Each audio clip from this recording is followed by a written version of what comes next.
Chaque jour, le travail de cet agriculteur commence sur un ordinateur. Dimitri charge des données satellites qu'il enregistre sur sa clé USB. Une fois stockées, direction le champ, les données sont alors transférées dans le système électronique du tracteur qui va alors doser seul les besoins en eau ou en produits phytosanitaires. Dans cette zone-là du champ, il faut 40 litres d'eau. Donc le pulvérisateur va mettre 40 litres d'eau. 10 mètres plus loin, il faut 42 litres d'eau. Il va mettre 42 litres d'eau.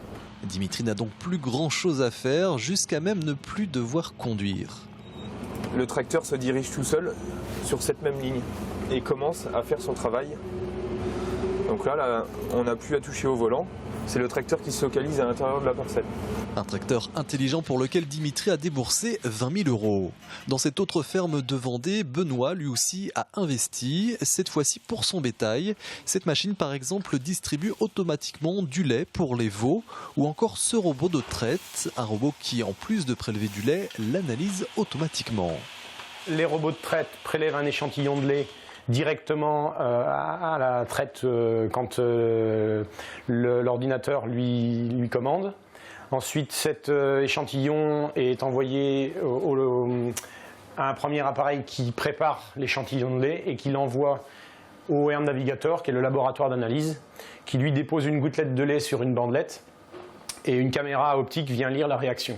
Un véritable bijou de technologie, il n'en existe que 2 en Vendée. Il permet de détecter rapidement les maladies des vaches. Le métier d'agriculteur a donc bien changé et il faut s'adapter, y compris dans les lycées agricoles.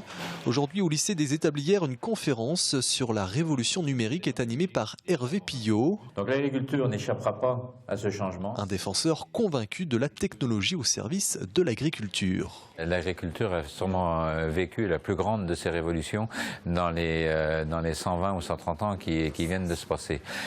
Donc l'agriculture est prête à affronter ça ou à s'adapter ou en tout cas à vivre avec. On est bien loin de l'image de l'agriculteur d'autrefois. Aujourd'hui et encore plus demain, les exploitants prennent le virage technologique pour évoluer, mais aussi par nécessité.